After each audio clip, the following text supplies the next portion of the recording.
पण तो अधिकार माहिती होता संताजी महाराजांना.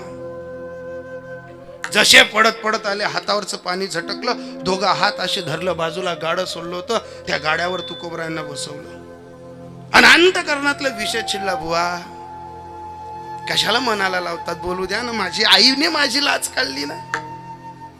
तुम्हीच मला काय बोलले होते बुवा संतू, अरे आमचं संतू नावाचं पोरग गेलं ना, त्या दिवसापासून तुम्ही मला मुलगाही केलं, तुम्ही मला शिष्यही केलं, तुम्ही मला मित्रही केलं. मग बुवा मी जर तुमचा मुलगा झालो असेल, मग आऊसाहेबांनी माझी लाच काढली, तुम्हाला कशाला मनाला लागू देतात. बुवा तुम्ही अध्यात्माच्या शिंकरावर चढलेला आहात. माझी आई दरीतनं आवाज देते. उंच पताकावर बसलेल्या माणसाने डुंकून पाहुणे झडा लागतात. बोलू द्या ना. माझी लाज काढली म्हणजे मी काय बिनलाजी झालो का हो? इथे जेवढे तरुण पोरं बसलेत ना, वयस्कर माणसं बसलेत ना, त्यांनी एकच सूत्र ठेवा, अशा माणसांशी घोरोबा करा की ज्याला भाकरच्या डालकीतली भाकर आणि हृदयातलं दुःख माहीत राहील ना, असा माणूस कधीच धोका देत नाही आपल्याला.